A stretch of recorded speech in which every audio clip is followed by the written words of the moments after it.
do you think it would take for the Prime Minister to appoint a genuine one? And I don't know if this meant woman or minister, but either will probably do.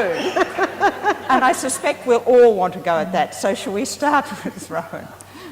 Well, I agree absolutely that we should have a federal Minister for Women.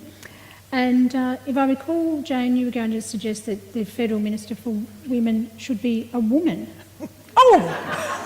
Oh, Chatelaw, was I? Yes. So I actually think that's quite a good idea as well. In terms of what would it take for the Prime Minister to appoint a genuine Minister for Women?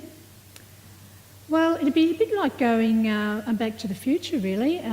We've had that situation in the past at a federal level where we've had a Minister for Women and we've had an active office for the status of women. And it was, in my opinion, during those periods of time in our political history that we made the greatest strides for women in our community and across the board. And when we're making progress for women, we're making progress for the whole of the nation. So I think it's time.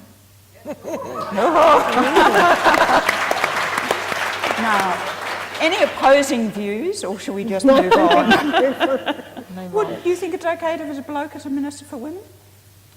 Well, I think if there is going to be a Minister for Women, I'd like to think that firstly she has been the first woman to serve as the Chief of the Defence Force. Oh, fantastic. Interesting. Donna, a view?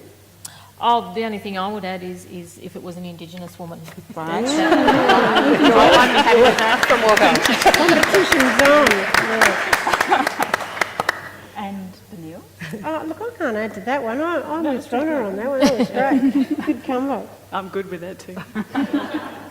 We could bring back Malcolm Fraser because he 40 years ago was the first Prime Minister that actually did it, and I wouldn't mind bringing back Malcolm as much as As Minister for Women, though. No!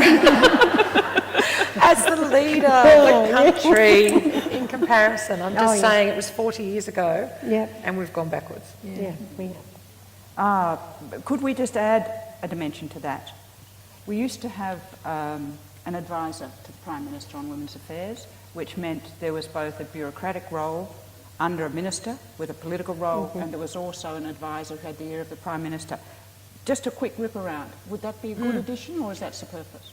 No, I think it's fantastic. If you've got someone independent and you've got someone running the bureaucracy and you've got a minister, it's a fabulous Because some would triumph. say we have that at the moment, but I'm not going there.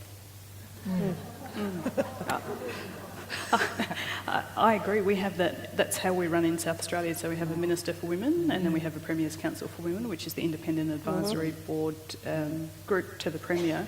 So even though the Minister for Women might want to do something, we might say, actually, no, that's not what you do, Premier, do this, and he actually listens. So. I know, I agree Lots of with agreement. Yeah.